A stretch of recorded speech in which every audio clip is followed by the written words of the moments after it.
Vivam bem-vindos a mais um episódio do podcast Melhores Políticas Públicas, uma iniciativa do IPPS ISCTE. Eu sou o Paulo Tavares e hoje vamos falar de política externa, de defesa e segurança, no fundo de Portugal, na Europa e no mundo, com os convidados Bruno Cardoso Reis e Luís Nuno Rodrigues. Luís Nuno Rodrigues é professor catedrático do Departamento de História do ISCTE e diretor do mestrado e doutoramento em Estudos Internacionais. Tem como áreas de especialização a história de Portugal do século XX, a Guerra Fria e também a história dos Estados Unidos da América. Bruno Cardoso Reis é professor auxiliar no Departamento de História do IUL, Instituto Universitário de Lisboa, e investigador no SEI, aqui no ISCTE. É ainda diretor do doutoramento em História e Estudos de Defesa e Segurança, em parceria com a Academia Militar, e tem também presença muito regular nos mídias, sobretudo nesta altura colunista e comentador no Observador. Meus caros, antes de mais, obrigado por terem aceitado este convite. Na próxima hora, como disse há pouco, vamos falar de Portugal na Europa e no mundo, também com um olhar especial para as políticas de defesa e segurança. Começamos com algumas questões genéricas. Olhando para os últimos 50 anos, houve mudanças significativas na política externa e na defesa depois do 25 de Abril e até hoje. Luís, comece por si. Sim, claro que houve. O 25 de Abril e a transição para a democracia marcam, digamos, um dos momentos, uma das mudanças fundamentais, um momento de viragem dos mais importantes da nossa história, da história de Portugal, não apenas da história contemporânea, mas da história do país, não é? Porque o 25 de Abril de 74 e o fim do Império Colonial Português, que lhe está, enfim, associado, que lhe é inerente, marca o fim, digamos, do ciclo imperial ou dos vários ciclos imperiais da nossa história. Quer dizer que tinham marcado a relação de Portugal com o mundo, se quisermos, desde o início do século XV, não é? E ao longo dos séculos, os vários ciclos da história imperial portuguesa, o ciclo primeiro do Oriente, não é? E da exploração das rotas comerciais, das especiarias, etc. Depois, num momento posterior, o ciclo do Brasil, associado à exploração do ouro do Brasil, ao tráfico das pessoas escravizadas. E depois, mais recentemente, desde o final do século XIX, o ciclo africano do Império, se bem que a presença portuguesa em África remontasse a um período muito anterior, mas em termos, digamos, modernos, o Império português em África é construído a partir do final do século XIX, no momento em que, aliás, outras potências europeias e outros impérios procuraram fazê-lo também. Aliás, em Portugal há um debate muito interessante, isto a propósito da importância de um ciclo imperial que chega ao fim, não é? E que causa muitas perplexidades. O mesmo tinha acontecido, por exemplo, quando da independência do Brasil, no princípio do século XIX. Um debate no pensamento português, no pensamento nacionalista e não só, sobre se com a independência do Brasil, Portugal, e portanto sem um império, se Portugal tinha ou não viabilidade como nação independente, não é? E foi desde essa altura, ainda na primeira metade do século XIX, que se começou a desenvolver a ideia de que Portugal precisava de reconstruir essa identidade, essa projeção imperial nos territórios em África sobre os quais reclamava soberania. Claro que essa primeira metade do século XIX é um período bastante complicado da história nacional, com revoluções liberais, absolutistas, guerras civis, uma grande instabilidade, e esse sonho do novo Brasil em África só começa, de facto, a ser construído no último quartel, nas últimas 3 décadas do século XIX. E, portanto, quando chegamos ao 25 de Abril de 1974, consumada a Revolução, a queda do regime e a independência das antigas colónias, é esse momento de viragem. Quer dizer, o país é de novo deixado com essa questão, com essa perplexidade sobre como irá definir no futuro a sua relação com a Europa e com o mundo. Há uma reflexão da identidade de Portugal e da forma como o país se apresenta no exterior, é isso? Sim, há um debate identitário bastante profundo, travado entre várias correntes filosóficas, etc. Mas, por outro lado,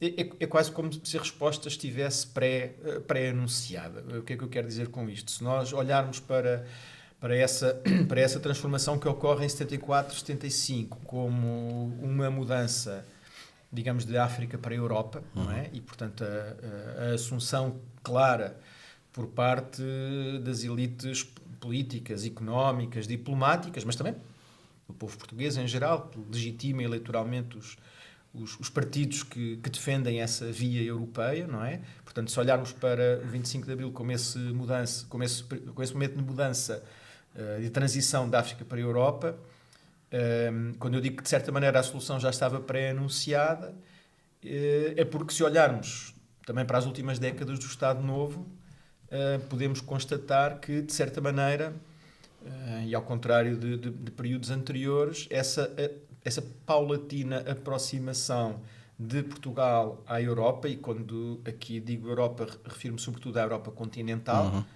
porque sempre tínhamos tido uma aliança privilegiada com outra nação europeia, que era a Inglaterra, não é?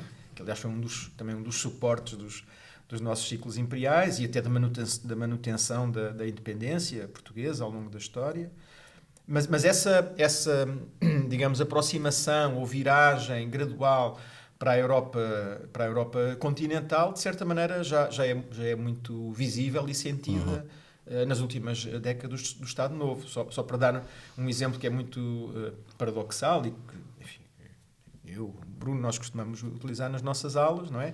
No princípio da década de 60, no momento em que Portugal decide iniciar as últimas guerras do Império, não é? Em África, os principais parceiros comerciais de Portugal, em termos de exportações e de importações, eram já a República Federal da Alemanha e a França. Portanto, de certa maneira, a nossa economia, na sua globalidade, já estava mais orientada e mais relacionada com a Europa continental. E isso também é muito visível quando... Aliás, tínhamos sido convidados a fazer parte da EFTA, não é? Da European Free Trade Association. Isso foi logo em 1960. E em 1972, portanto, também ainda antes do 25 de Abril, há outro marco importante nesta, digamos, gradual viragem para a Europa, que é a assinatura de um acordo entre Portugal e a CEE. Um acordo de associação. Como? Um acordo de associação. Um acordo de associação, ainda com Marcelo Caetano, em 1972, e que, aliás, será muito útil depois nas negociações pós-25 de Abril com a Comunidade Económica Europeia, a existência desse acordo prévio, porque, de facto, já havia ali uma série de regras e de procedimentos que eram seguidos. Portanto, é essa viragem, não é, da África para a Europa, mas que também não é uma viragem repentina, que há mesmo durante o Estado Novo sinais de que esse teria que ser o caminho. Depois, no período de transição, também poderemos falar disso, se calhar, mais à frente. No período da transição ainda há algumas hesitações, não é? Portanto, porque há quem, quer no mundo militar, quer no mundo civil, digamos, defendesse que Portugal, como dizer, mantivesse uma postura ainda ou não alinhada, ou neutralista, ou, como se dizia na altura, terceiro-mundista, digamos assim, mas a opção europeia é aquela que acaba por prevalecer, e o pedido de início de negociações é feito logo em... É relativamente rápido. Sim, exato. Bruno, pegando onde o Luís deixou, o que é que muda depois a partir daí? O que é que marca este caminho da política externa portuguesa desde o 25 de Abril até aqui? É mesmo a entrada na União Europeia? Há depois uma fase também mais atlântica? Sim. Em termos quer de política externa, quer de política de defesa, é realmente um marco importante, tal como dizia o Luís Nuno. Há uma ruptura que não é completa. No fundo, eu diria que aqui a fórmula que eu costumo utilizar é há uma alteração significativa de prioridades, ou seja, em que realmente a primeira prioridade há vários séculos, em termos de política externa, de política de defesa, era a questão do império, portanto a questão ultramarina, desde o século XV, não é? No fundo essa era a ideia de criar um suplemento de poder fora, por via marítima, que não era possível ter na Europa. E, portanto, significava que a política europeia, que também sempre existiu, no fundo, estava subordinada a essa prioridade. A política atlântica, que também sempre existiu, a ideia de uma aliança atlântica, vamos basicamente desde a restauração da independência, desde 1640, que nós temos como prioridade ter uma aliança próxima com a principal potência do Atlântico. Durante muitos séculos, como dizia o Luís Nuno, foi a Grã-Bretanha, a partir de 1945 foi os Estados Unidos. E, portanto, por exemplo, isso é algo que continua, não é? Vai-se manter, vai-se formalizar até e alargar com a questão da Aliança Atlântica da NATO em 49, em 1949, nós somos fundadores, e obviamente isso mantém-se depois do 25 de Abril, até durante o 25 de Abril. Há aquele episódio quase cómico do então Primeiro-Ministro, do Coronel Vasconcelos, que era visto como muito próximo do Partido Comunista, a tentar explicar ao Presidente Ford e ao Henry Kissinger que um regime comunista era compatível com continuar a ser membro da NATO, não é? Portanto, aí há uma continuidade, mas realmente a grande prioridade passa a ser a questão da Europa. E, em particular, a questão da integração europeia, que para Salazar, realmente, no modelo, na modalidade de comunidades económicas europeias, ou seja, a antecessora da União Europeia, não era aceitável, porque tinha exigências muito grandes em termos de democraticidade do regime, que nem sequer a NATO tinha, e também porque implicava um nível supranacional, ou seja, de cedência de soberania, de partilha de soberania, que Salazar também não aceitava. E, portanto, isso, e que os europeus também recusavam por causa da natureza do regime. Portanto, isso passa a ser possível e passa a ser a grande prioridade para, no fundo, ultrapassar até as dificuldades da transição, consolidar uma transição para uma democracia pluralista, etc. Em termos militares, isso também tem grandes implicações. Enfim, aqui vamos acelerar. Basicamente, tínhamos um exército de serviço militar obrigatório que está voltado a partir do início dos anos 60 para o combate à guerrilha em África, aos movimentos armados. Para uma guerra, não é? Exato, para uma guerra de guerrilha de grande intensidade. Em vários teatros. Em 3 teatros distintos, espalhados milhares de quilómetros, portanto é realmente uma exigência enorme. Estima-se que quase metade do Orçamento de Estado em 1974 fosse dedicada à defesa, quando agora, até a pretexto do 25 de Abril dos 50 anos, quando eu discuto com colegas estrangeiros como é que foi, a questão que eles me colocam não é como é que foi possível, como é que nós deixámos de combater, quisemos acabar com as guerras em 74, é como é que conseguimos manter este esforço de guerra desde 1961 sim, e a partir de 1964. Exatamente. E basicamente no final nós tivemos 900 mil, quase 1 milhão de portugueses desde 61 até 74, 75 a combaterem nestes diferentes territórios em África. Portanto, isso vai realmente levar a uma viragem, por um lado, de regresso a uma função em que a prioridade é realmente a questão da NATO. Isso já tinha sido um pouco assim ali nos anos 50, mas volta a ser a grande missão e depois, e sobretudo, vamos acompanhar no pós-Guerra Fria também esta viragem ao nível da defesa para o fim dos serviços militares obrigatórios, forças muito mais pequenas, muito mais profissionais e também com capacidade, digamos, de projeção, ou seja, de missões de gestão de crise, missões da ONU ou da NATO em teatros fora da Europa. E, portanto, aí há essa mudança muito importante. Apesar de tudo, depois, rapidamente, a partir de, como também dizia o Luís Nuno, e pegando o que dizia o Luís Nuno, há realmente ali, nos anos 70, 80, ainda alguma controvérsia sobre quais devem ser as prioridades. Portanto, há realmente um grupo que defende que Portugal, no fundo, não é verdadeiramente um país europeu. Falava-se até nesses termos, não é? Nós e a Europa é o slogan do PS, mas que significa que, no fundo, nós ainda não nos víamos como completamente parte da Europa, não é? Ou a Europa connosco, não é? Europa connosco, e portanto, havia, portanto, esta questão de devíamos era fazer parte do Sul Global, no fundo uma espécie de vocação africana, mas reconvertida agora, no fundo, como nesta modalidade terceiro-mundista, portanto, crítica dos blocos, nomeadamente a própria NATO, mas, de facto, nem em relação à NATO, nem em relação à União Europeia, essas teses tiveram vencimento e portanto, rapidamente se criou um novo consenso em torno destas duas prioridades, Europa, Aliança Atlântica, relações transatlânticas e uma renovação, sim, mas da relação, sobretudo, com as antigas colónias, ou seja, a ideia da lusofonia, que depois se vai concretizar, formalizar em 1996 com a criação da CPLP. Portanto, no fundo, uma aposta em virar rapidamente a página, aproveitar que em Portugal houve uma mudança de regime, que as novas elites governativas, todas elas se tinham oposto ao anterior regime, também por causa da questão colonial, do colonialismo, e, portanto, também, no fundo, pôr aqui de lado discussões sobre contenciosos, sobre reparações, sobre tudo isso, e, portanto, recomeçar, no fundo, fazer tábua rasa, recomeçar de novo e apostar num modelo de cooperação de interesse mútuo, que inclusive ignorou, até 91 ou até 89, o facto de boa parte desses Estados serem países com regimes marxistas de partido único e que estavam até alinhados mais com o Bloco Soviético, mas isso, no fundo, não vai... os dois, quer de um lado, quer do outro, o consenso é vamos pôr isso um pouco de lado e vamos apostar aqui no reforço da cooperação. Mas isso claramente deixou de ser a principal prioridade, não é? Passou a ser, eu diria, na escala de prioridades, primeiro a Europa, relações transatlânticas e depois esta dimensão lusófona. Bruno, obrigado.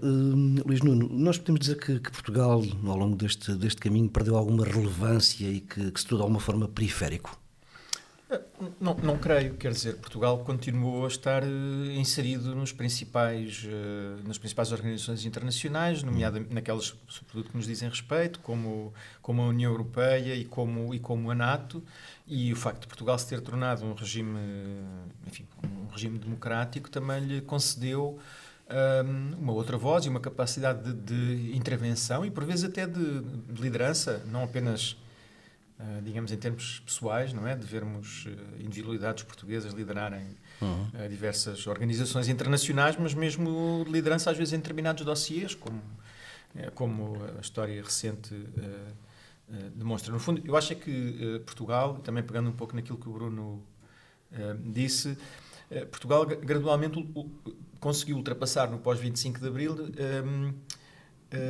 esta espécie de desconfiança histórica relativamente à Europa continental. Ela é explicável, quer dizer, porque de facto, se nós olharmos mais uma vez retrospectivamente, nós percebemos que na nossa história alguns dos momentos mais difíceis, alguns dos momentos em que, digamos, a independência nacional esteve de facto em risco, isso deveu-se à pressão vinda da Europa continental. Quer dizer, a ameaça é uma ameaça europeia, não é? O Napoleão, os espanhóis... Os vindos de Espanha, quer dizer, não é só de Espanha propriamente dito, são os que vêm de Espanha no século XVI, são os que vêm da França no século XIX, são as divisões Panzer estacionadas nos Pirineus em 1940, portanto, há essa tradição e por isso é que e por isso é que a aliança com a potência que domina o Atlântico, com a potência marítima, serviu-se historicamente sempre de contrapeso a essa pressão continental, não é? Nós temos aqui um país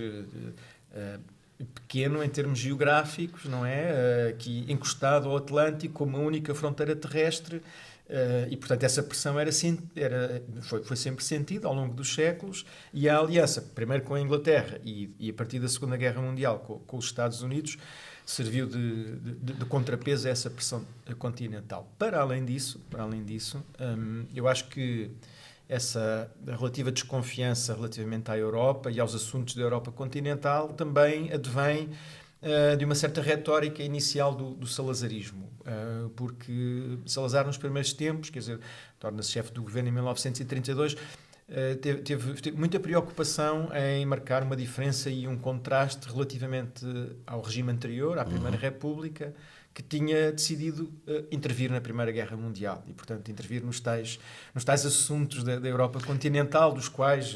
É essa a raiz do Orgulhosamente Sós? Ou aparece mais tarde esse conceito? Não, o Orgulhosamente Sós aparece mais tarde, num contexto diferente, no contexto já das guerras coloniais. É uma frase que é proferida por Salazar, salvo erro, em fevereiro de 1964, 65.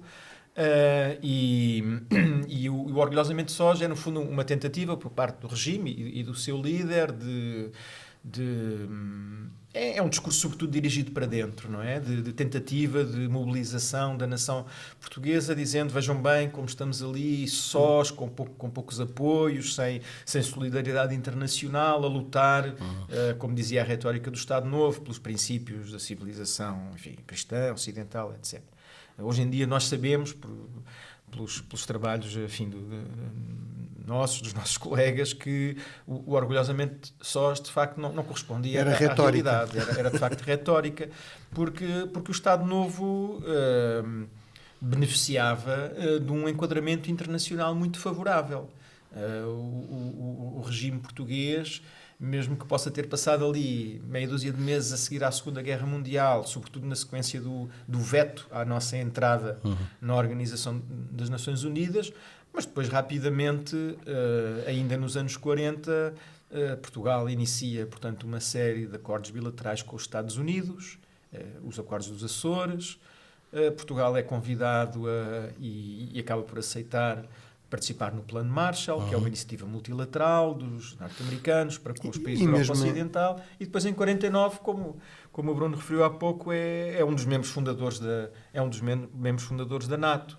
E mesmo em relação, desculpa, Luís, mesmo em relação ao que estavas a dizer, a aproximação à Europa, estas guerras coloniais tardias, a partir de 61, só são possíveis graças ao dinheiro e ao armamento que vem da Europa, em particular da Alemanha e da França. Portanto, já há realmente aí uma aproximação importante a estes países que são centrais depois na Constituição Europeia. Portugal sozinho, e que tem aqui só para tirarmos dúvidas, Portugal sozinho não tinha capacidade para alimentar aquele esforço de guerra. Não, por exemplo, não tinha, era preciso helicópteros, são os Alouette franceses, era preciso caminhões, era preciso armas automáticas, a G3 que vêm da Alemanha, não é?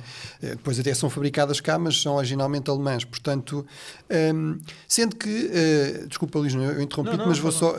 sendo que é verdade que Portugal está cada vez mais...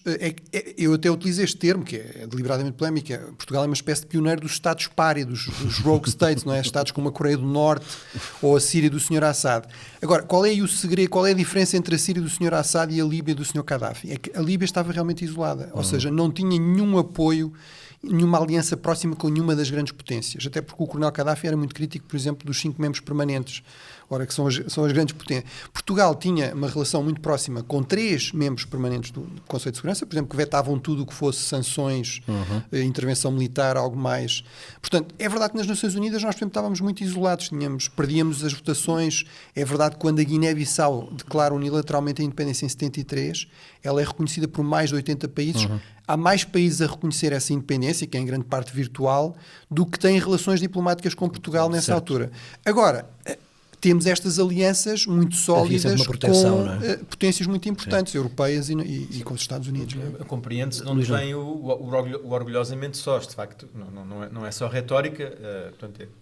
Eu estava a salientar o modo como a participação na NATO, e tu fizeste muito bem a referir as relações bilaterais cá está, mais uma vez, com os países da Europa Ocidental. Eu há pouco referi, no princípio da década de 60, a questão das relações comerciais com a República Federal da Alemanha e com a França. Mas não eram só as relações comerciais, era mesmo esse tipo de apoio militar, político, financeiro, não é? Que vem no fundo, dos países da Europa continental, e isso já significava essa integração, não é? Agora, o orgulhosamente sós vem do reverso da medalha, que é, apesar da inserção de Portugal e do governo da altura, digamos, na chamada esfera de influência americana, no mundo ocidental, tudo o resto, quer dizer, se olharmos para as votações nas Nações Unidas, tudo o resto, quer dizer, o chamado, como se chamava na altura, o Bloco Afro-Asiático, todos os países da Europa de Leste, africanos, salvo raras exceções, não é? As votações eram nas sucessivas resoluções das Nações Unidas, sobretudo na Assembleia Geral das Nações Unidas, eram resoluções fortemente críticas para com Portugal. Agora, eu ia dizer... Mas em relação a esta questão da perda de importância, desculpa, Luís Nuno, eu estou muito de acordo com o Luís Nuno, porque acho que depois teremos de avançar, mas acho que é muito importante este ponto que o Luís Nuno aqui faz, que é, se nós estamos a falar do período anterior a 1974, eu acho que nós podemos até dizer o oposto, o que é um pouco paradoxal, porque é verdade que a perda do Império representa uma perda importante de dimensão territorial, de recursos, etc. Mas o Império realmente tinha se tornado um ativo tóxico em termos de política internacional. Tinha um custo brutal em termos de vidas, em termos de custo de defender todo aquele território, em termos políticos, a nossa imagem de reputação era terrível. Aquilo que estava a dizer o Luís Nuno, quer dizer, claro que nunca elegemos um secretário-geral das Nações Unidas antes, nunca conseguimos ser eleitos, tentámos, nunca conseguimos ser eleitos para o Conselho de Segurança, não é? Onde somos membros eletivos. A partir de 78 a primeira vez que um presidente da República Português discursa na ONU em setembro, outubro de 74. O Costa Gomes, que aliás o Luís Nunes fez uma ótima biografia. Portanto, há, eu diria, até um efeito inverso, ou seja, depois de 76, vamos dizer assim, depois da transição, Portugal vai ganhar, eu diria, até algum peso, alguma capacidade de influência, até porque faz parte de 2 clubes que são realmente, que vão ganhando, à medida que a Guerra Fria vai terminando, até vão ganhando peso, prestígio, a NATO e a União Europeia. Eu acho que no período mais recente, eventualmente, pode-se pôr essa questão. Ou seja, acho que, apesar de tudo, é verdade que nós aderimos a uma NATO e uma União Europeia que tinham 12 Estados-membros e agora têm 27 no caso da União Europeia, têm 32 no caso da NATO. É verdade que o próprio espaço do Atlântico tem perdido alguma centralidade como palco internacional, por exemplo, para a Ásia-Pacífico, não é? E, portanto, eu acho que nós podemos hoje dizer que se calhar temos esse desafio, não é? Que há aqui uma certa tendência para uma relativa perda de peso, quer peso relativo no seio da União Europeia e da NATO, quer de peso destas organizações e deste espaço euro-atlântico, vamos dizer assim, a nível internacional. Mas em relação a 74, acho que há um ganho muito significativo. E que lições é que podemos tirar deste pedaço de história para o qual temos estado a olhar para a frente? Ou seja, que caminhos é que há para melhorarmos a eficácia da nossa política externa? Bem, eu acho que é uma questão muito interessante, um pouco complexa. Portanto, há aqui aspectos que nós não conseguimos controlar, não é? Por exemplo, eu não estou a dizer que Portugal se devia ter opor ao alargamento da União Europeia, ou sequer da NATO, não é? Isso foi muito importante para a pacificação, para a democratização da Europa, etc. E também não conseguiríamos só por si, quer dizer, à partida formalmente até poderíamos vetar, mas não é crível que Portugal tivesse anos, lá está, isolado em impedir um alargamento da NATO ou da União Europeia. Portanto, aqui eu acho que sobretudo temos de ser mais criativos, acho que o Luís Nuno também até estava um pouco a avançar nesse sentido, que é, há áreas em que há nichos em que nós podemos ser proativos. Eu acho que temos de abandonar esta atitude que tivemos um pouco no início, por exemplo, em relação à União Europeia, que é o que a União Europeia quer de nós, vamos ser aqui os bons alunos, não é? Nós somos membros de pleno direito da União Europeia, podemos e devemos tentar influenciar a agenda europeia. Sozinho não se consegue, mas há que fazer um trabalho de criar coligações, de procurar países foi feito em parte nos últimos anos. Acho que tem sido feito, por exemplo, mesmo no período curto em que eu tive com funções de conhecimento, por exemplo, na defesa, uma das áreas que nós identificámos como um nicho crucial era a questão da segurança marítima. E conseguimos, por exemplo, ser responsáveis por um non-paper, por exemplo, que é uma das formas de funcionar na União Europeia, de criar uma espécie de coligação informal de países da segurança marítima, de ter um non-paper que foi incluído no principal documento estratégico para a defesa europeia, a chamada Bússola Estratégica. Grande parte do que está lá sobre segurança marítima veio desse non-paper que foi originalmente preparado por Portugal, depois com contributos de outros países e com o apoio de outros países. Conseguimos, por exemplo, no novo conceito estratégico da NATO, incluir expressamente a segurança marítima como uma prioridade. E, portanto, acho que isso é um bom exemplo. Agora, há outras coisas. Eu acho, por exemplo, há anos que defendo isto, que nós devíamos procurar ter uma coisa do género de Davos ou de Shangri-La, ou Shangri-La em Singapura, Davos na Suíça. São dois países pequenos que à partida não são centrais, mas conseguem criar centralidades, por exemplo, com este modelo que é, no fundo, uma grande conferência internacional. No caso de Davos é muito economia e o resto, e as finanças e o resto. A Suíça quer ser vista como um grande centro de finanças a nível global. Portanto, tem o grande encontro para se discutir finanças, economia e depois a política global. Singapura, por exemplo, criou um fórum sobre a segurança na Ásia-Pacífica, em que vai o Ministro da Defesa da China, vai o Ministro da Defesa dos Estados Unidos, e mesmo que não estejam de acordo, no fundo, há ali uma oportunidade para se encontrarem informalmente, publicamente. Podíamos pegar num desses nichos e tentar fazer... Eu acho que nós, por exemplo, podíamos fazer uma coisa do género, um fórum de segurança do Atlântico. Segurança aqui em sentido amplo, tem dimensões económicas, ambientais, militares. No fundo, procurar investir em algo que nós dizemos que temos potencial. Eu acho que temos algum, desde que tenhamos o cuidado também de não exagerar, esta ideia de podermos ser um facilitador entre os vários continentes, entre a África, a América Latina, a Europa, a América do Norte. Desde que não depois caia no exagero de dizer esta coisa da ponte. A ponte, eu acho que é a metáfora errada. A ponte é um lugar de passagem obrigatória, não é? Ora, o Brasil, se quiser falar com a Alemanha, não tem de passar por Portugal, não é? O Presidente Lula certamente tem acesso mais rápido e fácil ao Presidente Biden do que tem, se calhar, o Primeiro-Ministro português. Portanto, não devemos cair nesses exageros, mas eu acho que é possível fazer aqui algum esforço para recuperar alguma centralidade em torno de alguns nichos. Luís Nuno, só para fecharmos porque já vamos para lá do meio do nosso tempo, que caminhos vê para melhorarmos a eficácia da nossa política externa? Quanto ao essencial, estou de acordo com o Bruno. Acho que ele identificou muito bem as áreas, as prioridades e mesmo as estratégias a seguir. Eu acho que para já que é fundamental em termos estratégicos Portugal saber manter estes três eixos em torno dos quais a sua política externa se vem orientando. O eixo europeu, cada vez com mais centralidade, a manutenção das relações transatlânticas, não é? E a capacidade, através da CPLP e de outros instrumentos, de manter um diálogo com os países de língua portuguesa e procurar, no fundo, capitalizar essa capacidade de estabelecer, digamos, sobretudo de estabelecer pontos transatlânticos, não é? Porque a centralidade do Atlântico está aí, é da geografia, portanto digamos, praticamente imutável, estabelecer a capacidade de estabelecer essas pontes transatlânticas, quer a norte, quer a sul, não é? E de facto, esta ideia de um fórum sobre a segurança atlântica ou sobre assuntos atlânticos, que, por exemplo, aqui no ISCTE também propusemos, aqui um breve parênteses, mas a proposta da criação de um mestrado Erasmus Mundus em estudos transatlânticos. No fundo, esta ideia no fundo, da posição geográfica, histórica de Portugal, como podendo funcionar aí, como de capitalizar essa e que essa tal se olharmos para capacidade o globo assim, é uma posição central, não é? Sim, claro, depende de como olharmos para o mapa, exatamente.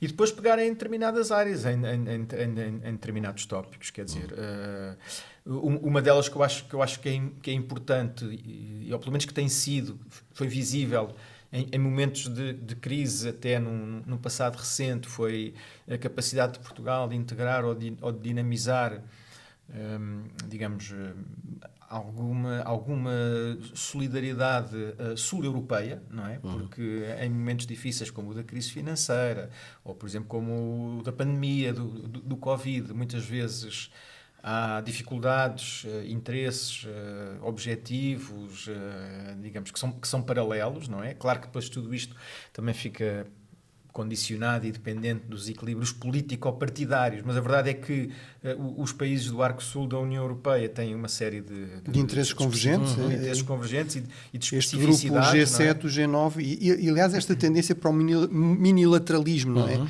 Seja fora de organizações como a União Europeia, seja dentro da União Europeia, precisamente como está tão alargada, isso realmente é crucial, esta capacidade de criar coligações de países like-minded, não é? Sim, é isso mesmo. E acho que Portugal deveria talvez assumir ou tentar assumir essa vanguarda em outros temas mais específicos da agenda europeia. A questão do mar é muito evidente. E, portanto, do mar, ou em áreas onde até já lideramos, digamos assim. Eu falo nos mares, penso, por exemplo, na questão das renováveis, das energias renováveis, onde Portugal tem já, digamos, está já alguns passos bem à frente do que outros países europeus. Porque não investir nessa prioridade, não é? O Green Deal, as energias renováveis, os mares, aí estamos ao nível etc. das Noruegas e por aí fora, que estamos e mesmo a nível ou, por global. exemplo, pegando na agenda humanista do secretário-geral das Nações Unidas, António Guterres, não é pelo facto de ele ser português, mas por o país como se identificar com essa agenda e colocar também no topo das suas prioridades a questão dos direitos humanos, da inclusividade, etc. Portanto, há áreas onde um país ou seja, se há áreas em que um país como Portugal não pode ambicionar liderar, há outras em que o pode fazer, porventura, com grande eficácia e com grandes ganhos em termos diplomáticos, em termos estratégicos, em termos internacionais, não é? Meus caros, temos mesmo de avançar. Nós estamos a 2 semanas, na prática, das eleições europeias, na altura em que estamos a gravar este episódio. Temos assistido a debates entre cabeças de lista. Aliás, na altura em que este episódio vai para o ar, assim é que é correto. Temos assistido a debates entre cabeças de lista que têm falado de temas europeus, que é uma novidade. E o Eurobarómetro desta semana revela dados curiosos sobre Portugal. Os jovens portugueses estão entre os que têm mais vontade em participar nas eleições europeias de 9 de junho. 77% dizem que vão votar, o que é um valor bem acima da média deste estudo do Eurobarómetro, que está nos 64% para a média de todos os inquiridos. Este interesse, Bruno, dos jovens e também o tom dos debates a que temos assistido, dos debates partidários, podem ser entendidos como sinais de que este é um tempo muito, muito decisivo para a Europa. Bem, eu acho que é um tempo muito decisivo para a Europa. Há muitas que estamos com guerras aqui ao lado, numa escala que não se via há muitas décadas. Há muitas opções importantes a fazer em várias dimensões. Por exemplo, eu estou muito de acordo com o que dizia o Luís Nuno. A questão do ambiente, eu acho que Portugal pode ser muito mais proativo no seio da Europa e no seio até a nível global, porque realmente tem um histórico que ajuda, mas, e portanto, no fundo, o ambiente geopolítico está a mudar, o próprio ambiente físico está a mudar, não é? As tecnologias estão a mudar a um ritmo realmente estonteante e com implicações muito difíceis de prever em múltiplas áreas, desde o emprego, à segurança, à defesa, etc. Portanto, eu acho que provavelmente os jovens têm também um pouco essa noção de que é um período especialmente importante, são eleições, se calhar, especialmente importantes. Acho que há uma noção maior de que o Parlamento Europeu tem realmente grande importância.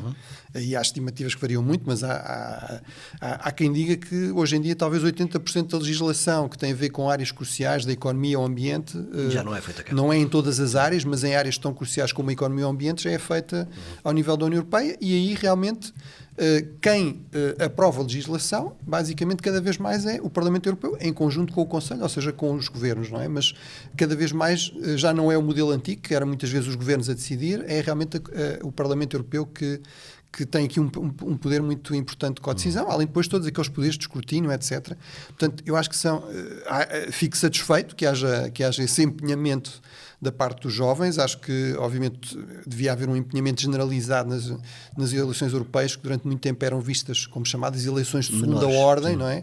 Mas eu acho que isso é um erro, realmente. E, portanto, fico satisfeito os jovens, em particular, estarem cientes disso em relação... Vamos ver como votam, não é? Exato. Vamos ver se depois a intenção se concretiza. Portanto, acho que os jovens hoje em dia estão muito interessados em política, na minha experiência, quer como militância, quer como análise. Portanto, agora é importante que isso depois se traduza não apenas em engajamento, que também são importantes nas redes ou em ONGs, por exemplo, certamente muito importantes, mas também se traduza em algum engajamento político, por exemplo, via, pelo menos eleitoral, mas até eventualmente partidário. Portanto, e realmente eu faço uma avaliação positiva dos debates até a ver, ou seja, acho que houve um esforço da parte dos moderadores, dos jornalistas responsáveis pelos debates, para realmente trazer temas europeus. E não fazer o que fazem sempre, que é falar de temas nacionais. E passar exatamente, e não passar o tempo todo a falar de temas nacionais. Tanto se disse isso nas semanas que antecederam a campanha, que provavelmente a comunicação social e os próprios candidatos foram sensíveis a esse apelo. Não é?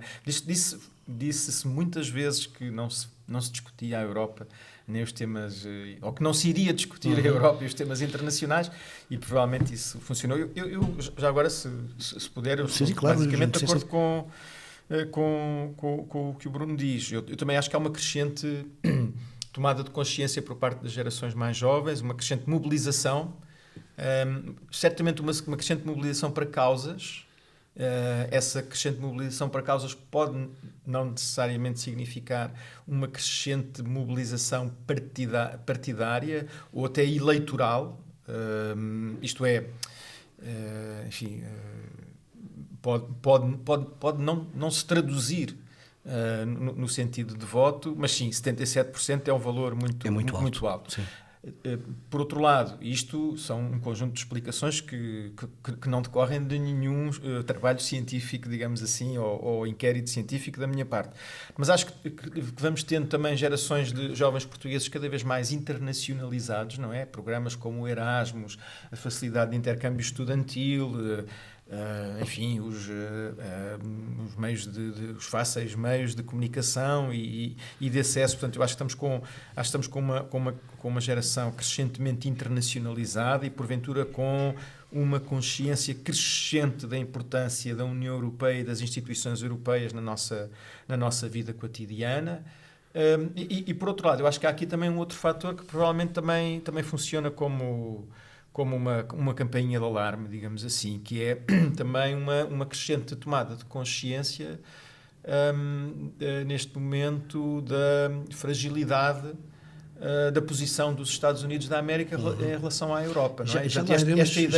Esta ideia da Europa ter que tomar o seu futuro nas suas próprias mãos, em virtude da eventual ou possível vitória nas eleições americanas de uma opção, digamos, de retraimento, pelo menos no que diz respeito às relações com a Europa. Eu estava aqui à procura no telemóvel, devem ter estranhado, mas vi há pouco uma citação no Twitter que tem tudo a ver com o que nós estamos aqui a falar, uma citação de Oakeshott, em que ele diz que uma preocupação e interesse generalizado pela política é o maior sinal de decadência de uma sociedade.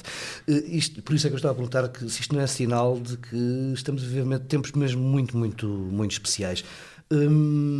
Luís, a Europa anda esquecida da história. Em que é que falhamos na passagem de palavra e no ensinamento sobre o que é que se passou nos últimos 50, 60 anos na história europeia? Não sei se concordo 50 não, mais.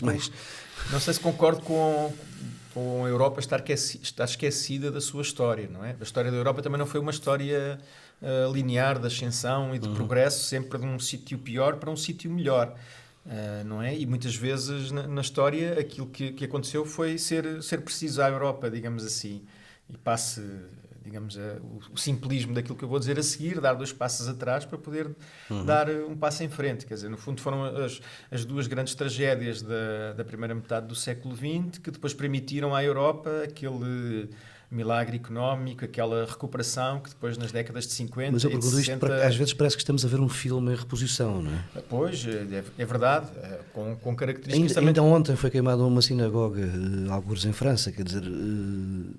Claro, é isso, quer dizer, a história não é um movimento linear e perpétuo, digamos assim, no caminho ou na direção de uma paz perpétua kantiana, quer dizer, nós não chegamos nunca, jamais, ao fim da história.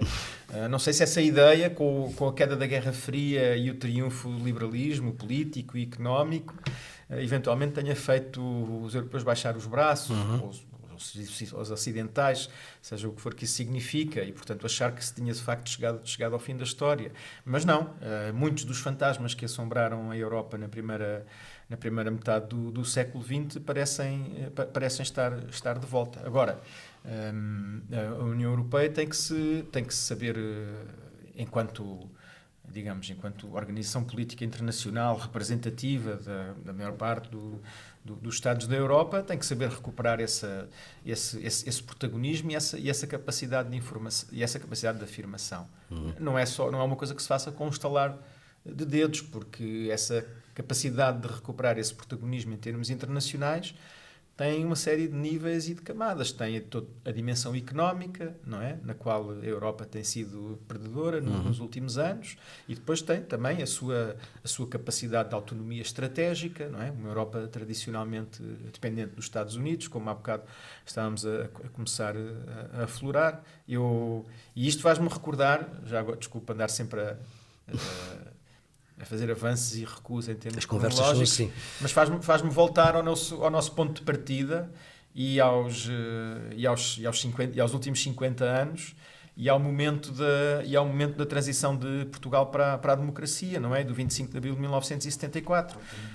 Porque quando do 25 de abril de 1974 e quando da transição de Portugal para a democracia, foram os países europeus e os países da Europa Ocidental, não é, que tiveram um papel de maior protagonismo. Quer dizer, nós, em meados da década de 70, estamos em plena Guerra Fria, com as 2 superpotências, os Estados Unidos e a União Soviética, mas também estamos, ao mesmo tempo, em meados da década de 70, digamos, no culminar de 2 décadas de ascensão económica e também política, não é, uma crescente, não só o milagre económico, mas uma crescente integração dos países da Europa Ocidental, que façam com que, nós sabemos hoje, tenham sido eles os principais protagonistas, os principais condicionadores, sob o ponto de vista internacional, do desfecho da transição portuguesa, não é? Os atores europeus, a Alemanha, de que já aqui falámos, a Inglaterra, a França, a União Europeia, teve nessa altura um papel muito decisivo em 74, em 75, quando os portugueses ainda se interrogavam sobre qual seria o futuro regime político após o Estado Novo. E, portanto, sim, estamos longe desses tempos. Estamos. Bruno, desafios principais para a política de alargamento? Bem, o desafio principal é precisamente a questão do alargamento, em que, no fundo, há aqui um equilíbrio complicado, que parece evidente que é necessário e justo, que é do nosso interesse e também corresponde aos nossos valores esse alargamento acontecer, nomeadamente nos Balcãs Ocidentais, até para estabilizar ali uma zona que teve conflitos, foi a última grande zona onde houve conflitos importantes, guerras civis, não é, importantes na Jugoslávia. Por outro lado, temos a questão também no leste, sobretudo da Ucrânia, não é? Portanto, da Ucrânia e da Moldávia. Temos o Cáucaso também. E depois no Cáucaso, a Geórgia também agora é muito nas notícias e portanto, isso parece realmente justo. Apesar de tudo, eu acho que é evidente que deve acontecer, até porque se não acontecer, corremos o risco de criar ali um vazio, de criar, no fundo, expectativas goradas que vão ser aproveitadas por potências rivais, inimigas da própria integração europeia, não é? Como a Rússia, por exemplo, na questão dos Balcãs Ocidentais, ou do Cáucaso, ou mesmo da Ucrânia, isso é bastante evidente. Ao mesmo tempo, é verdade que passar de uma Europa a 27 para potencialmente uma Europa a 37, no fundo, todos estes países dos Balcãs, do leste, do Cáucaso entrassem, realmente isso coloca um problema de gestão, ou seja, no fundo, é verdade que o alargamento foi muito importante na estabilização, na pacificação, na transição, nomeadamente da Europa Central e de Leste pós-Guerra Fria, mas também é verdade que criou problemas de coesão, de decisão, criou aqui, no fundo, às vezes bloqueios, vetos. É verdade que os países do leste parecem não ter bem a mesma cultura política de compromisso que muitas vezes prevalece na Europa mais ocidental, até porque tem um histórico recente, no fundo, de uma soberania muito condicionada, portanto, não serem plenamente independentes, vamos dizer assim, como parte do Bloco Soviético, e agora querem afirmar essa independência, essa soberania. Ora, num contexto em que a União Europeia exige compromissos para funcionarem, que muitas vezes há cedências de soberania, isso cria alguns problemas. E, portanto, é, no fundo, aqui como fazer o alargamento, tentando garantir que isso não leva a uma multiplicação de problemas do género do Sr. Orbán na Hungria, ou seja, vetos, bloqueios, impossibilidade de avançar. E, portanto, realmente é isso. Além de que há depois outros desafios que têm a ver com a dimensão, que já se colocaram até com o alargamento, por exemplo, de Espanha, um pouco menos de Portugal, que tinha menos peso, mas a questão da competição com setores económicos nos países, nos Estados-membros, por exemplo, a agricultura, não é? Onde a Ucrânia é uma potência. Por exemplo, a questão de distribuição do orçamento. Portanto, estes países, à partida, serão mais pobres do que os países que já estão. Isso não significa que Portugal passe a ser mais rico, mas significa que, em termos relativos... um novo esforço de coesão. Exatamente, em termos de distribuição, por exemplo, dos fundos de coesão, vai criar aí uma pressão, e depois também em termos de distribuição de poder, ou seja, todos estes países vão ter votos no Conselho, vão ter deputados no Parlamento Europeu, portanto, tudo isso vai levar, provavelmente, a um processo alargado, difícil de negociação, mas do meu ponto de vista, seria pior não se tentar avançar. Eu penso que aí a tendência será para, como em tudo na União Europeia, chegar a compromissos, às vezes compromissos até um pouco ad hoc, práticos.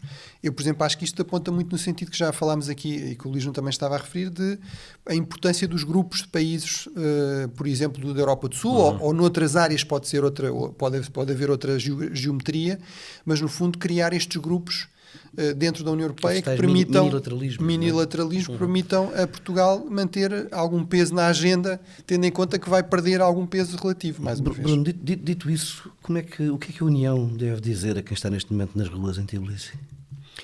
Bem, o que é que deve dizer?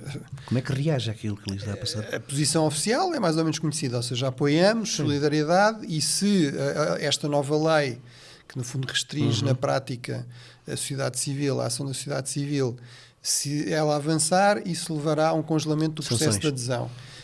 Mas aqui o problema é que a minha desconfiança é que provavelmente o governo atual, que se está a aproximar da Rússia, não vê isso como um problema. Portanto, provavelmente um dos objetivos é não só avançar com a lei e restringir algumas liberdades e possibilidade de cooperação com o exterior, mas também de caminho, se no fundo, se eles puderem apresentar o congelamento da adesão não como uma decisão deles, mas como uma decisão europeia, até será vantajoso. Portanto, isto mostra como realmente é complicado gerir estas questões. E eu diria em particular no Cáucaso, que é uma zona que é bastante excêntrica em relação à Europa, ao resto da Europa, onde a Rússia tem um peso muito grande, está logo ali ao lado, é o grande país vizinho, a par da Turquia, que também tem o seu histórico de relações tensas com a União Europeia, por várias razões, inclusive a questão do alargamento, e, portanto, acho que a mensagem parece mais ou menos evidente. Agora, se ela será muito eficaz e se depois isso no fundo a Europa tem, porque este é um problema central hoje em dia. A Europa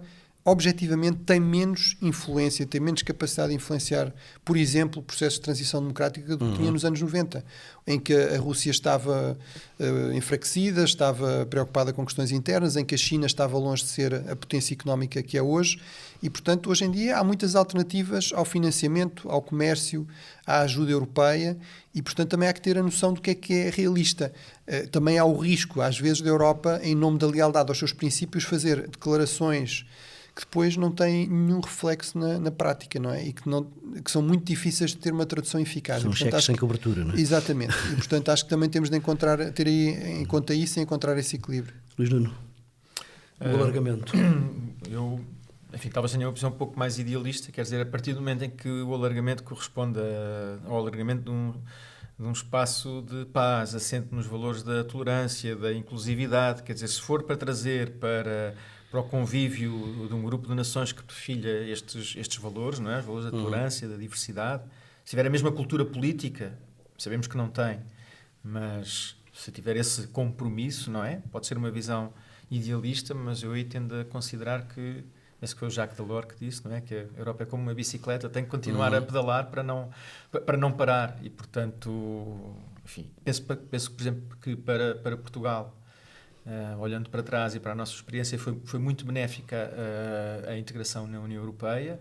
Foi benéfica, e não estou aqui a referir-me apenas às ajudas e do ponto de vista económico. Foi determinante para a consolidação da democracia em Portugal. Portanto, é certo, como o Bruno acabou de dizer, que a Europa hoje em dia já não tem se calhar a mesma capacidade de condicionar que tinha nos anos 70 ou nos anos 80. Mas se olharmos para o exemplo português, isso foi decisivo.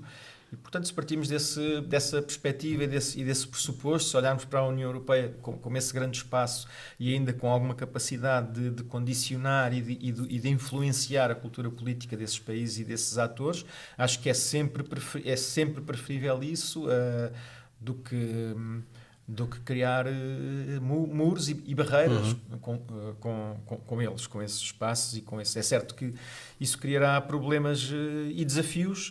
Será fundamental à União Europeia aprofundar os seus mecanismos de governação, quer aprofundar as suas práticas democráticas, quer também rever procedimentos nas suas várias instâncias, quer dizer, desde o Parlamento ao Conselho, à Comissão, mas seria quase como trair a sua própria história se de repente a União Europeia, mesmo colocando condições, não continuasse a olhar com alguma simpatia para os pedidos desses países. Sobretudo, e porque, mais uma vez faço essa alusão, porque a Europa dos dias de hoje não sabe até que ponto é que poderá continuar a contar com esse pilar, com esse apoio, com essa aliança privilegiada com os Estados Unidos. Já lá iremos. Estamos aqui com um programa muito, muito apertado, Bruno. A invasão da Ucrânia e a guerra que seguiu veio colocar uma série de desafios à política externa europeia de defesa, à política de defesa. Que lições é que podemos tirar destes anos de conflito? Bem, que há muito a fazer? Sim, que há muito a fazer, ou seja, que para quem ainda não tinha percebido que estamos realmente a viver num mundo mais perigoso, mais propenso a conflitos, que é sempre o que acontece quando nós assistimos a uma transição de poder, ou seja, quando assistimos à ascensão de novas grandes potências.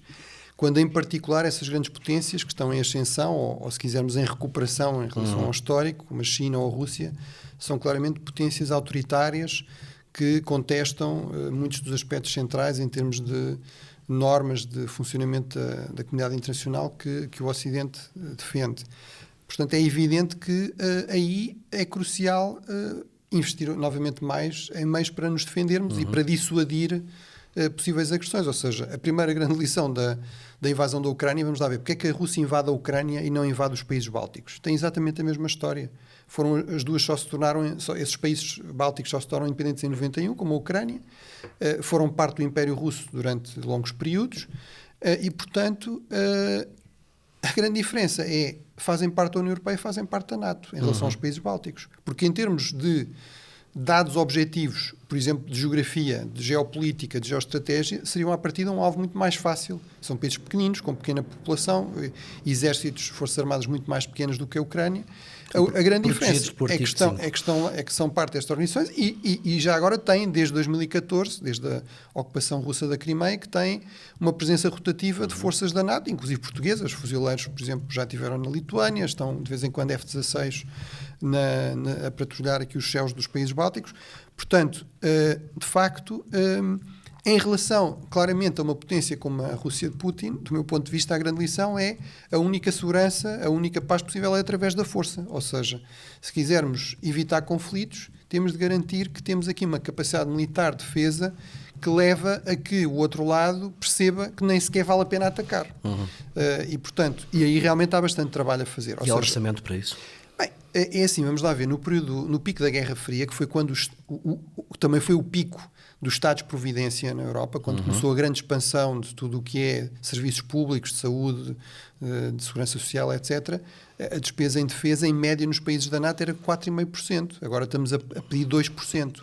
Portanto, é evidente que essa é uma questão crucial, ou seja, não é sério ignorar que num país como Portugal, em todos na Europa, se tem de continuar a investir na saúde, na educação, na ciência, nas infraestruturas. Não é agora, quer dizer, claro, agora tem de se encontrar aqui um equilíbrio. O nível de despesa em defesa era realmente excepcionalmente baixo em termos históricos, claramente não é suficiente. Além do mais, já agora o investimento, eu costumo muitas vezes dizer isso, muita gente à direita acha que o investimento em ambiente é deitar dinheiro para o lixo, portanto é passarinhos. Ora, é uma atividade, é um setor económico cada vez mais importante, como se percebe, não é? E rentável. E foi crucial na reação na questão da energia, por exemplo, exemplo, para nós é hoje em dia uma vantagem relativa enorme, como aliás já tinha dito o Luís Nuno. Muito mais barato. É uma questão que se liga, portanto, no fundo, à própria defesa e à soberania, não é? Pronto, e tem depois essas dualidades, exatamente. Mas, por outro lado, o investimento em defesa também não é dinheiro deitado fora. É verdade que nós temos aqui um problema, que é como desinvestimos muito, como investimos muito pouco, como recomeçámos a investir tarde e lentamente só a partir de 2014, a nossa indústria de defesa tem uma dimensão que em muitos casos não comporta aquilo que é preciso. E, portanto, temos de importar. Desculpe interromper. Esse período de desinvestimento não leva a que as opiniões públicas agora sejam mais avessas a um aumento de despesa em defesa?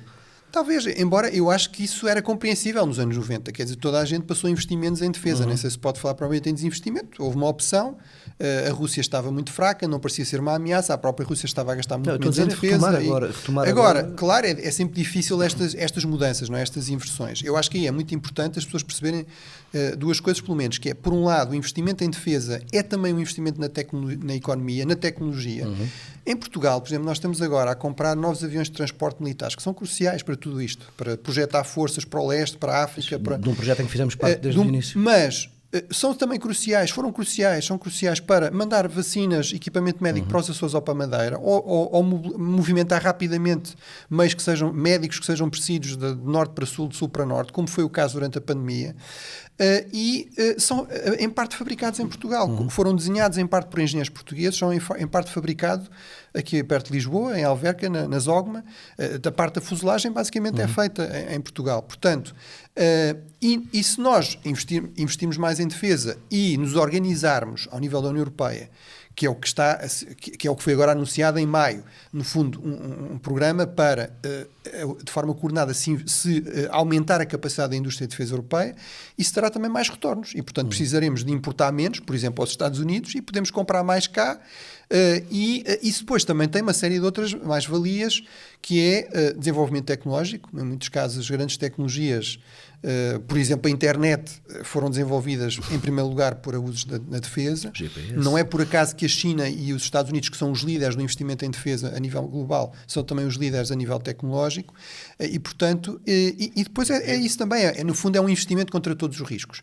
Nós podemos ter de ir ajudar países do leste, por exemplo agora a Roménia, mas se houver algum tipo de emergência, algum tipo de problema sério em Portugal, no fundo temos aqui uma reserva, que são estas capacidades logísticas, de comando, de controle, de múltiplas capacidades que as Forças Armadas podem usar para outros fins que não sejam apenas estritamente militares. Luís Nuno, alguma explicação do comportamento de Putin pode ser encontrada na história? Sim, claramente.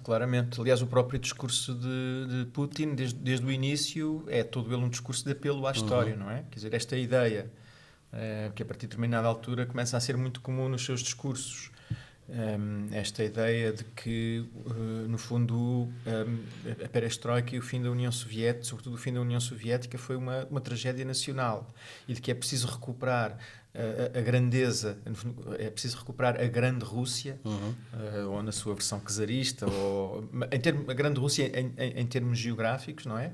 É um claro apelo à história, quer dizer, e é um dos tópicos principais do seu discurso, e isso passa, enfim, por tudo o resto, por praticamente, no fundo, negar a existência das nacionalidades que rodeiam ou que fazem parte desse espaço vital, não é? Que Putin imagina para a grande Rússia, e portanto sim, vem de um apelo muito grande à história. De uma leitura, digamos, de uma leitura de mitologia nacionalista, ultranacionalista da história, não é? Uma leitura que passa por dizer coisas como a Crimeia sempre foi russa, quando aquilo que nós historicamente sabemos é que ela só foi anexada pela Rússia em 1783. Sim.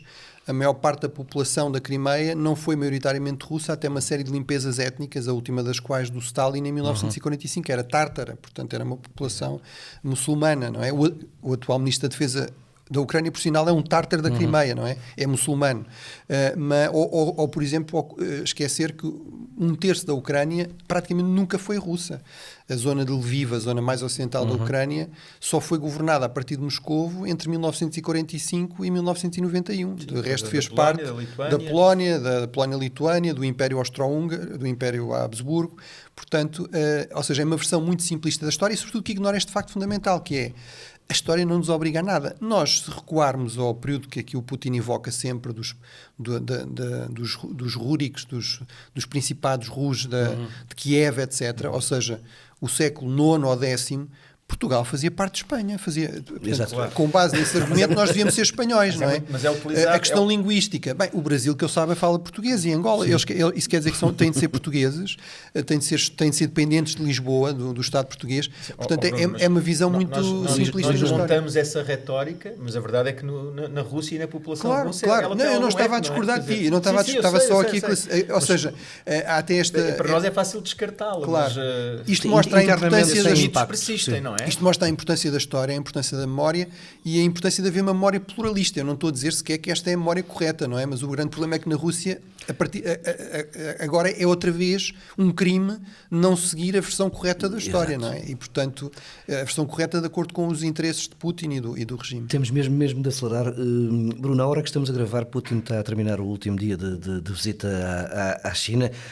A guerra trouxe sanções.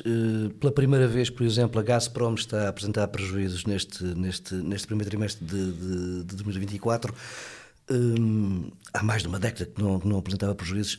Quais são os perigos de ter uma Rússia mais fragilizada? Bem, e mais dependente da China, já sim. Agora? Bom, por um lado é essa questão, não é? Portanto, há aqui uma convergência entre dois gigantes em termos de dimensão de território, não é? A China... A Rússia é de longe o maior país do mundo, tem quase o dobro da área do país seguinte, que aliás é uma das ironias de toda esta questão, não é? Dele querer ainda mais território quando já tem imenso território que não consegue devidamente explorar e rentabilizar, etc. A China, obviamente, enfim, é o país mais populoso, hoje em dia provavelmente até já é a Índia, mas portanto temos aqui dois gigantes com imensos recursos também, no caso da Rússia, com uma economia extremamente dinâmica. Portanto, esta convergência de interesses estratégicos muito contra os Estados Unidos em particular, mas mesmo, enfim, procurando no mínimo dividir para reinar em relação à União Europeia, é realmente um dado novo e eu diria que bastante ameaçador para os interesses e para os valores de um país como Portugal. Agora, quer dizer, aqui o que é que se pode fazer? A capacidade de influência, por exemplo, da Europa é relativamente limitada. Há um dado que me parece bastante claro, que é fundamental. Se a Europa conseguir manter a sua coesão, tem muita capacidade de resposta, de negociação. A China, por exemplo, precisa do mercado europeu. Não pode dispensar o mercado americano também. E também precisa do mercado americano. Sim. Se nós conseguirmos manter a coesão a nível da Europa e também com os Estados Unidos, este bloco euroatlântico continuará a ser um dos grandes blocos, um dos grandes polos de poder tecnológico, militar e económico a nível global.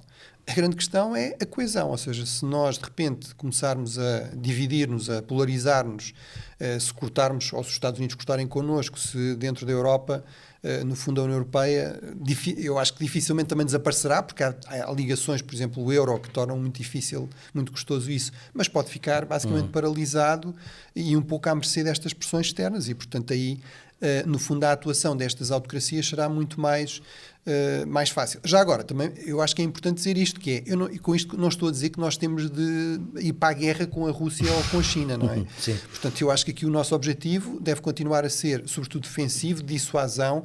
Isto não exclui a diplomacia, inclusive com a Rússia, mas também e sobretudo com a China. A China, apesar de tudo, não tem o mesmo tipo, para já, o mesmo tipo de comportamento destrutivo muitas vezes apostando no caos, na violência, no conflito que tem tido a Rússia mais recentemente. Portanto, acho que pode-se diferenciar também entre essas diferentes potências e com todas elas se deve procurar manter algumas pontes, algum diálogo. Sendo que a Rússia, os canais agora, sem diplomáticos ilusões, estão não é? muito, muito fechados. Não, é? Sim, no caso não da Rússia, estavam, aliás, estão sim. fechados desde a Guerra Fria. E eu sou muito cético, por exemplo, a esta ideia muito popular e que eu percebo que é, vamos negociar a paz com a Rússia. Bem, tudo bem, mas nós com a Rússia de Putin cada vez mais temos o mesmo problema que tínhamos com o Hitler da Alemanha nazi, que é, mas vale a pena fazer algum compromisso? Temos alguma garantia de que ele vai cumprir esse compromisso?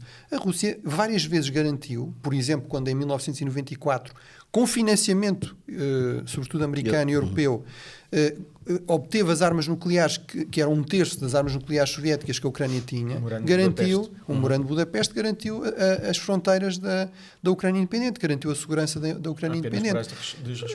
Logo a seguir, portanto, será que vale a pena estarmos aqui com um grande trabalho negocial a chegar a compromissos com um regime, com um governo que não dá nenhuma garantia de depois os cumprir, se isso lhe convier? Luís Nuno, como é que vê este rearranjar dos blocos? Quer dizer, tudo isto que temos estado a falar ocorre num momento ou numa fase de profunda reorganização ou de reordenamento do sistema internacional, não é? Portanto, nós temos um sistema, só para olhar para as últimas décadas, temos um sistema internacional, enfim, desde a Segunda Guerra Mundial até ao final da Guerra Fria, assente na existência destas duas grandes superpotências, como são os Estados Unidos e a União Soviética, com a queda do Muro de Berlim em 89 e a dissolução da União Soviética em 91, inaugura-se aquilo que na altura se chamou o momento unipolar do sistema internacional com os Estados Unidos.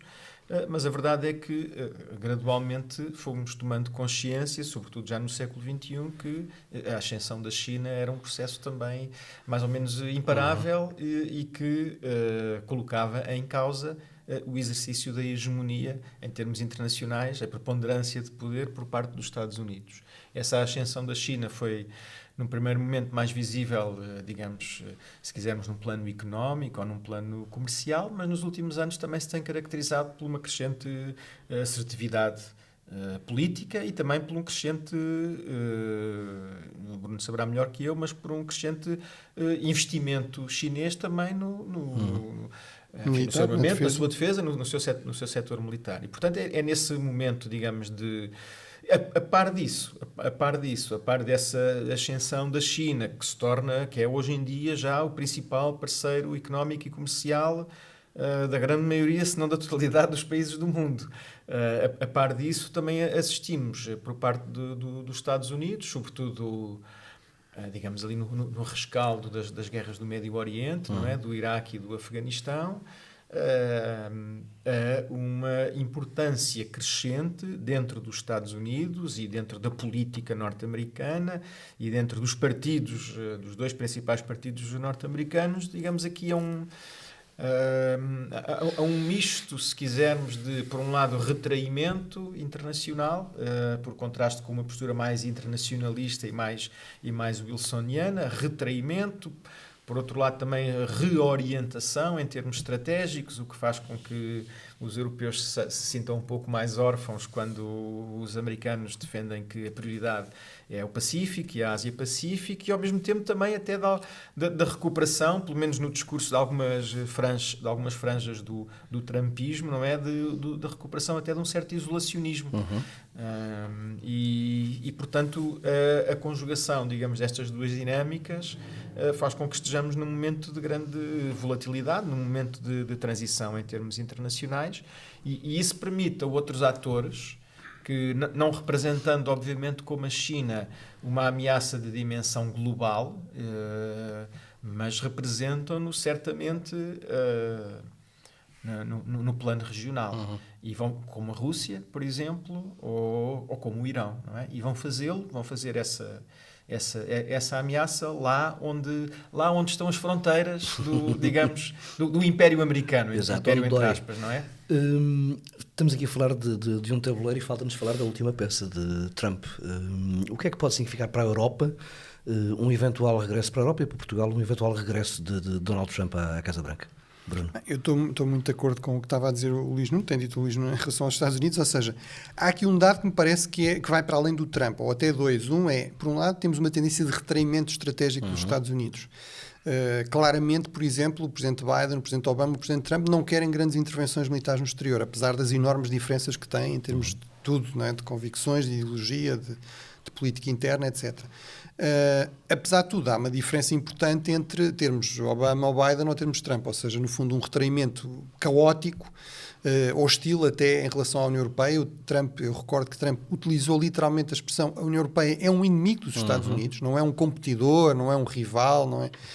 Ao mesmo tempo que faz declarações, digamos, declarações de amor quase aos Kim na Coreia ou a Putin na Rússia, portanto, uma espécie de fascinação pela autocracia, uma aversão às tradições mais liberais, aqui no sentido do liberalismo clássico da Europa, e, portanto, eu acho que o Trump é realmente, e um Trump 2.0, ou seja, que seria, do meu ponto de vista, muito menos condicionado por elites republicanas tradicionais, que estão também em retraimento. Portanto, esse é o segundo dado, é que há essa tendência geral, mas, apesar de tudo, há uma outra questão que é, há uma transformação no Partido Republicano. Vamos ver até que ponto ela vai, até que ponto esta corrente mais isolacionista, mais trumpista, vai completamente controlar o partido, vai eventualmente ser uma das fações, ou eventualmente até virá a ser ultrapassada, mas neste momento a tendência é para crescer em poder no seio do Partido Republicano. Sair desse processo um partido completamente diferente daquilo que nós conhecemos. Exatamente. Isso altera radicalmente a questão, que é, já altera alguma coisa, ou seja, nós não podemos contar tanto com os Estados Unidos como contámos no passado.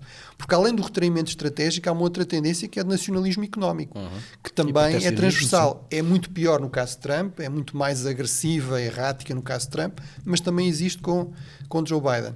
E, portanto, realmente para a Europa, digamos, este período, um período de segurança garantida, barata, por parte dos Estados Unidos, de uma relação económica muito fácil, com níveis muito baixos de risco com os Estados Unidos, por exemplo, isso está mais em questão do que esteve no passado.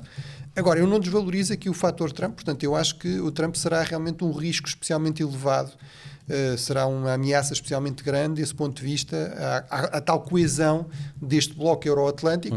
À partida, eu acho que racionalmente os interesses, os valores apontam no sentido de se manter essa convergência, mesmo que haja tensões, que também sempre existiram. Eu também não estou a dizer que antes disto sempre houve tensões entre aliados, e também sempre houve tensões entre aliados no seio da Aliança Atlântica, algumas divergências, mas aqui estamos a falar de uma mudança fundamental, que significa que, no fundo, fica em questão algo que parecia adquirido desde o final da Segunda Guerra Mundial, que era um consenso entre os dois grandes partidos que alternadamente governam a América, no sentido que a Europa é uma aliança prioritária, de que a defesa da Europa é crucial para os interesses americanos, e, portanto, que a Europa pode contar, independentemente de quem ganhe nas eleições americanas, com um aliado seguro. Portanto, acho que isso hoje é muito menos assim. Será muito pior com Trump, mas em todo caso, mesmo que Trump não ganhe, por causa destas mudanças no Partido Republicano e até no Partido Democrata, a Europa terá certamente de se chegar mais à frente, ter um nível maior de autonomia, podemos lhe chamar estratégico ou não. A minha esperança é que isso não ponha em causa, apesar de tudo, esta convergência de interesses e de valores com os Estados Unidos, e, portanto, seria crucial que Trump perdesse, desde logo, e seria crucial que não houvesse esta mudança radical no Partido Republicano, mas temos de ter em conta que esse é um cenário perfeitamente possível. Não é certo que Trump ganhe, mas as eleições nos Estados Unidos têm sido sempre decididas por margens pequeníssimas e, portanto, é uma possibilidade real. Não é? Luís Nuno. No fundo é isso, quer dizer, aqui há umas semanas na Foreign Affairs, já não lembro exatamente quem era o autor, mas havia um artigo em que dizia que o grande desafio da liderança Biden e dos democratas é explicar aos americanos do Midwest que o que se passa na Europa, que o que se passa na Ucrânia é algo que tem consequências na sua vida cotidiana. No Kansas, não é? Tem explicações para o Kansas Sim, no Kansas, mas repara, para o Ohio. O triunfo do Trump em 2016, não é?